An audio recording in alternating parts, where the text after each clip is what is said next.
29 وَاضْرِبْ لَهُمْ مَثَلًا بیان کر ان لوگوں کے سامنے ایک حکایت ایک مثال رجلین دو آدمیوں کی جعلنا ہم نے دیا تھا لِأَحَدِهِمَا ان دونوں میں سے ایک کو جنتین دو باغات من اعناب انگوروں کے وحففناہما بنخل اور ان کو گھیر رکھا تھا کھجوروں کے درختوں نے وجعلنا اور ہم نے بنایا تھا بینہما ان کے درمیانی جگہ میں زرعا کھیتی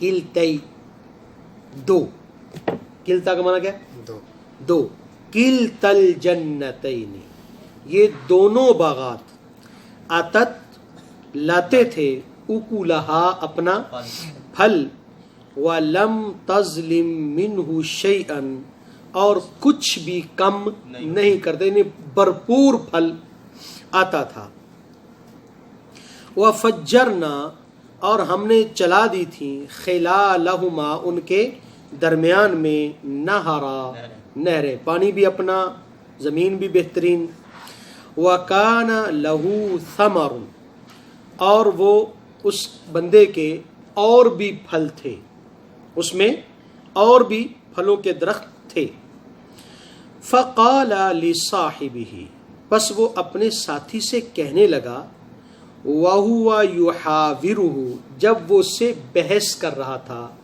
باتیں کر رہا تھا انا اکثر منکا میں زیادہ ہوں تجھ سے مالن مال کے اعتبار سے وَأَعَزُّ نَفَرًا اور زیادہ عزت والا ہوں افراد کے اعتبار سے میرا قبیلہ بھی بڑا ہے اور میرے پاس مال بھی زیادہ ہے تجھ سے اور یہ اس وقت باتیں کر رہا تھا وَدَخَلَ جَنَّتَهُ یہ باتیں کرتے ہوئے وہ اپنے باغ میں داخل ہوا تو اس وقت تو پھر بندے کی شان ہی الگ ہوتی ہے نا وَهُوَ ظَالِمٌ لِنَفْسِهِ اور وہ اس حال میں داخل ہوا یہاں واو حالیہ کر لے کہ وہ اپنے آپ پر ظلم کر رہا تھا اور صرف اتنی بات نہیں کہی اس سے اور آگے بڑھ گیا قال کہنے لگا ما اظن میں نہیں سمجھتا ان تبید هذه کہ برباد ہوگا فنا ہوگا یہ باغ ابدا کبھی بھی وما اظن اور میں یہ بھی نہیں سمجھتا الساعة قائمة کہ قیامت آئے گی پچھلی بات تو جو چھوٹی تھی بڑھ گیا نا تکبر انسان کو کہاں تک لے جاتا ہے وَلَئِن رُدِدتُّ إِلَىٰ رَبِّي رد کرنا لٹانا اگر مجھے لے جایا گیا لٹایا گیا رب کی طرف میرے رب کی طرف لَأَجِدَنَّ تو ضرور میں پاؤں گا خَيْرًا مِّنْهَا مُنْقَلَبًا اس باغ سے بھی بہتر منقلبا پلٹنے کی جگہ میں یعنی وہاں پر بھی جہاں پر میں پلٹوں گا جہاں جو مجھے اللہ جگہ دے گا اس میں اس سے بھی مجھے اچھا ملے گا چل بس آگے پھر اس کے ساتھی نے کیا کہا وَاضْرِبْ لَهُمْ مَثَلَ الرَّجُلَيْنِ نہیں سیرت ہے وَاضْرِبْ لَهُمْ مَثَلَ الرَّجُلَيْنِ بیان کیجئے مثال لوگوں کے سامنے دو آدمیوں کی جعلنا لأحدہما جنتین من اعناب ان میں سے ایک بندے کو ہم نے دو انگوروں کے باغ دے رکھے تھے وحففناہما بنخل اور ہم نے ان کی جو باڑ تھی سائڈ کی جو جگہ تھی وہاں پر کھجور کی خوبی یہ ہوتی ہے کہ اس کا پودا پھیلتا نہیں ہے کہ جو بالکل تھوڑی سی جگہ بچتی ہے اس میں بھی یہ لگ جاتی ہے کناروں پر وَجَعَلْنَا بَيْنَهُمَا زَرْعًا اور جو خالی جگہ تھی وہ بھی بیکار نہیں تھی اس میں زراعت تھی تو کتنا کچھ تھا ایک ہی جگہ میں تو سبحان اللہ کلتا الجنتین آتت اکلہا ولم تظلم منہ شیئا اس کے وہ دونوں باغ بھرپور پھل لاتے تھے اور کچھ کم نہیں کرتے تھے.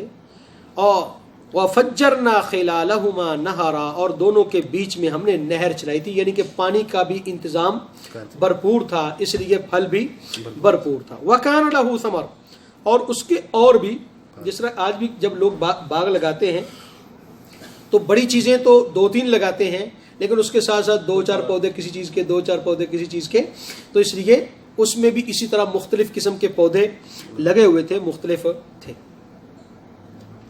فقال لصاحبه وهو يحاور جب وہ اپنے دوست سے, اپنے ساتھی سے بحث مباحثہ کر رہا تھا تو اس وقت اس نے کہا انا اکثر منک مالا واعز نفرا کہ میں مال میں بھی تجھ سے بڑھ کر ہوں اور قبیلے اور افراد کے اعتبار سے بھی تجھ سے زیادہ محترم اور معزز ہوں. اصل میں ہر چیز کے اثرات ہوتے ہیں, ہر چیز کے, دنیا کے ہر چیز کے, ہر شعبے کے اثرات ہوتے ہیں. ایک بندہ علم والا ہے, اس کا مزاج 19-20 کے فرق سے ایک جیسا ہوگا. مال والوں کا مزاج 19-20 کے فرق سے ایک جیسا ہوتا ہے. ٹھیک ہے, جو سردار قسم کے لوگ ہوتے ہیں ان کا بھی سب کا مزاج 19-20 کے فرق سے ایک جیسا ہوتا ہے. تو مال کے اپنے اثرات ہیں, علم کے اپنے اثرات ہیں, طاقت اور کرسی کے اپنے اثرات. ان سے بچتا, ان اثرات سے بچتا وہی ہے جس پر اللہ کا خاص کرم.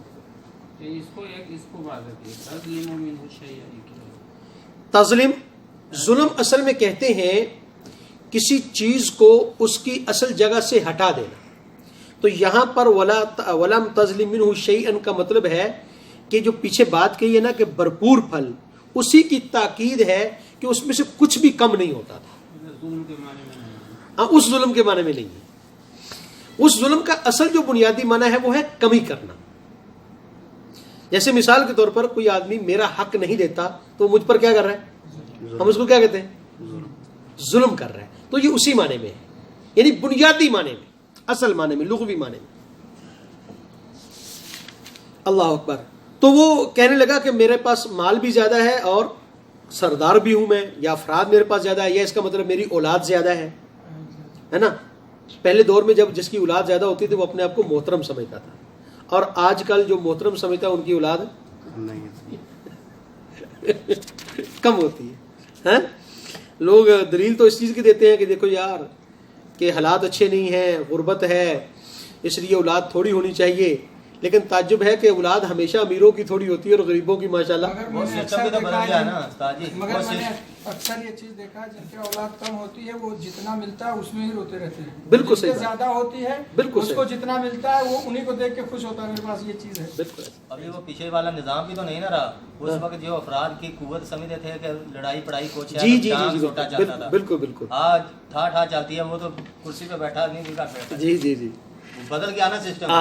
وَدَخَلَ جَنَّتَهُ وَهُوَ ظَالِمٌ لِنَفْسِهِ اور وہ اپنے باغ میں یہ باتیں کرتے ہوئے اپنے باغ میں داخل ہوا, اور وہ اس حال میں داخل ہوا کہ اپنے آپ پر ظلم کر رہا تھا.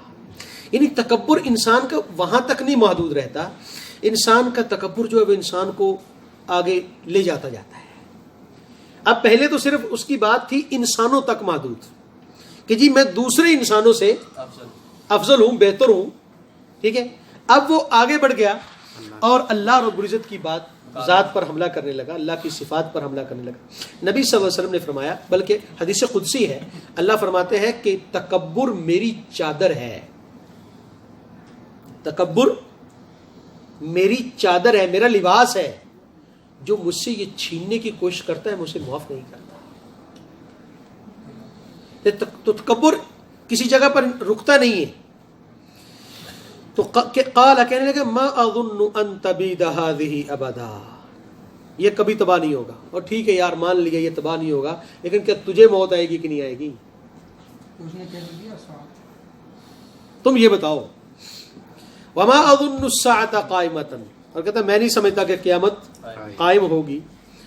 اور اگر ولا رددت الى ربی اور اگر مجھے رب کے پاس لے جایا بھی گیا بالفرض, امکان تو نہیں ہے لیکن اگر بالفرض ایسے ہوا لَأَجِدَنَّ خَيْرًا مِنْهَا مُنْقَلَبًا، تو میں جس جگہ پر پلٹوں گا وہاں پر مجھے اس باغ سے بھی اچھے ملے گا.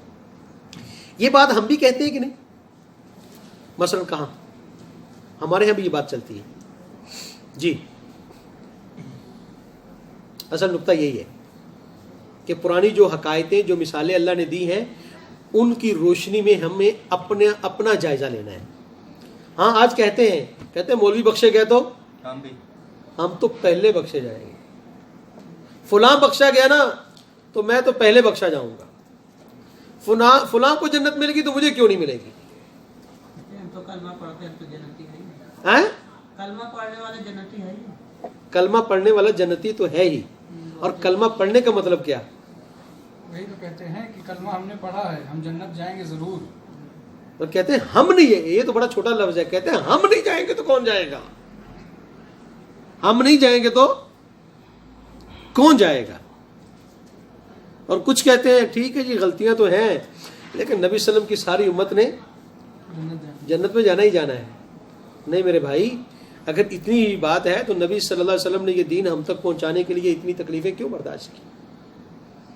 راستے پھرتے رہتے جب جانا ہی ہے سب نے. ہاں پھر ابو جہل ابو لہب کو کلمہ پڑھنے میں کیا تکلیف تھی، کیا دقت تھی ان کو؟ تو یہ اللہ تعالیٰ نے ایک نقشہ کھینچا ہے مال والے لوگوں کا کہ ان کا مزاج کیسا ہوتا ہے. لہذا ہمیں صرف مال نہیں مانگنا چاہیے اللہ سے، اس کے شر سے پناہ بھی مانگنی چاہیے. اللہ مال دے تو عثمان غنی جیسا دل بھی دے. مال دے تو اللہ مال کے شر سے محفوظ بھی رکھے. وگرنہ مال خوبی نہیں ہے، یہ خامی ہے. ورنہ مال انسان کو دنیا میں بھی برباد کر دیتا ہے، آخرت میں بھی برباد کر دیتا ہے. تو اس لیے مال بڑی چیز نہیں ہے، اصل بڑی چیز انسان کے اعمال ہیں. السلام علیکم ورحمۃ اللہ. اگر آپ کو ہماری یہ ویڈیو پسند آئی ہو تو چینل کو لازم سبسکرائب کریں اور نیکسٹ ویڈیو کے لیے بیل آئیکن کو کلک کریں. جزاکم اللہ خیر.